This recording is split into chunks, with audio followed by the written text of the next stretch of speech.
Praise the Lord. सबको जय मसीह की। कैसे आप लोग? मैं आशा करती हूँ प्रभु में आप सभी आशीषित और ब्लेस और चंगाई और छुटकारे में होंगे। आमीन। तो आज मैं एक छोटा सा वचन पढ़ूंगी। वचन है 1 कोरिन्थियन 12 का 1 आत्मिक वरदान। हे भाइयों, मैं नहीं चाहता कि तुम आत्मिक वरदानों के विषय में अनजान बने रहो। आमीन। तो परमेश्वर हमें कहता है कि हमारे अंदर जो वरदान प्रभु हमें देता है, जैसे प्रभु कहता है कि मैंने तुझे गर्भ से पहले ही चुना है। आमीन। तो उसके पहले जब वो हमें चुनता है तभी हमारे अंदर की जो बुलाहट है परमेश्वर हमें ऑलरेडी वो दे चुका होता है। तो हम उससे पहचानते नहीं, हम उसको जानते नहीं, हम कुछ भी हमारे जीवन में करते हैं। तो परमेश्वर यहाँ पर कहता है कि हे मेरे भाइयों, मैं नहीं चाहता कि तुम आत्मिक वरदानों के विषय में अनजान बने रहो। आमीन। तो मैंने कुछ इसमें ऐसे टॉपिक लिख के रखे, जैसे कि 1 कोरिन्थियन का 12 है। जैसे प्रभु कहता है, एक उदाहरण मैं कहूँगी, उदाहरण जैसे प्रभु का वचन ही कहता है कि प्रभु ने मनुष्य के शरीर को कई अंगों से मिलकर बनाया है, जैसे कि कान है, नाक है, आँख है, हाथ है, पैर है।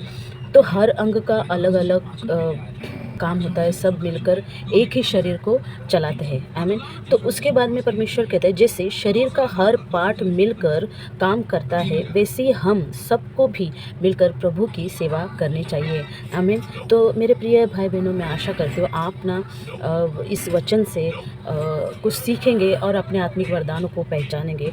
आमीन। जैसे कि शरीर की एकता से ही शरीर स्वस्थ रहता है, हमारी एकता से ही प्रभु का कार्य मजबूत होता है। आमीन। जैसे और एक मैं कहूँगी कि आत्मिक वरदान, परमेश्वर कहता है आत्मिक वरदान परमेश्वर की देन है ना, जो हर विश्वासियों को अलग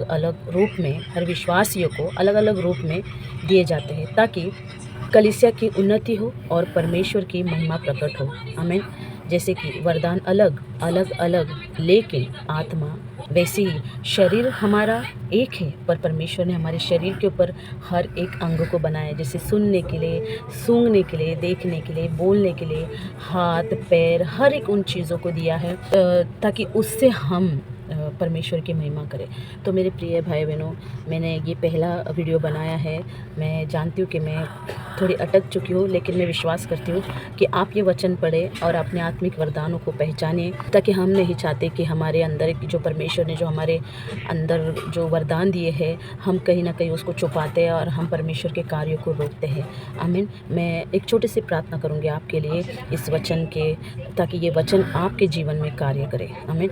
पिता, मैं धन्यवाद देती हूँ मेरे महान प्रभु परमेश्वर, इस वक्त इस समय के लिए। मेरे प्रिय भाई बहनें सभी मुझे देख रहे और प्रभु आपके वचन को सुन रहे प्रभु, मैं आशा करती हूँ प्रभु ये वचन उनके जीवन में ये कार्य करे प्रभु, और जो उनके अंदर जो आत्मिक वरदान तूने दिए हैं प्रभु, इस वरदान को वो अपने जीवन में कार्य लाए और तेरी उन्नति को बढ़ाए प्रभु परमेश्वर, तेरी कलीसिया की उन्नति को बढ़ाए पिता परमेश्वर।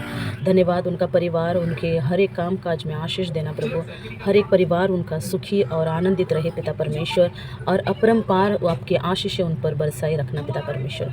धन्यवाद मेरे पिता परमेश्वर, मेरे प्यारे पिता, प्यारे परमेश्वर, मेरे महान प्रभु परमेश्वर। तू दयालु है, कृपालु, तू हर एक के ऊपर दया करता है पिता परमेश्वर, मेरे महान प्रभु परमेश्वर। पिता, मैं धन्यवाद देती हूँ कि आपने मेरी सहायता की प्रभु इनको वचन बताने के लिए। मैं प्रभु इस वचन को हम मेरे जीवन में भी कार्य करती हूँ प्रभु, स्वीकार करती हूँ राजा। धन्यवाद देती हूँ, प्रार्थना यीशु के नाम से मांगती हूँ। आमीन। बाय।